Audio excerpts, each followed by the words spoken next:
Wat zijn er nodig om uit de kosten te komen? Ik verwacht rond de 1000 en ik verwacht ook dat we dat gewoon goed halen. Hoeveel kaartjes zijn er nu al verkocht?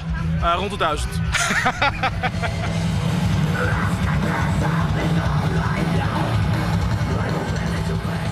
Het is dichtbij, het is goedkoop en goede muziek. Ja, ik ben er helemaal voor dat het nou hier het initiatief nam wordt. Tuurlijk, het is geen grote festival. Maar toch, dat ze dat bieden hier in Ljouwert, ik vind het geweldig. Het geeft wel leven, maar om te zeggen van ben ik er blij mee, nee. Maar 1000 man extra voor koffie. Ik heb er 3 gehad. We zijn 1,5 week geleden nog even overal langs geweest bij bewoners. Er 2 kaartjes in de bus gedaan, een lieve brief. Nou, dus ze komen het maar zeggen en dan gaan we er proberen rekening mee te houden. Wij komen uit Gouda, daar gebeurt dat niet. Daar mag dat niet, dus ik vind het wel heel goed.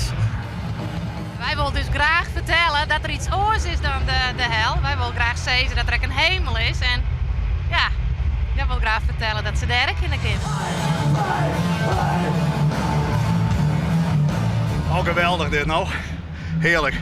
Goeie sfeer. En ja, alles gaat los. Prachtig. Ik hoop natuurlijk dat er volgend jaar weer een editie is. Dat zou fantastisch zijn. Ja.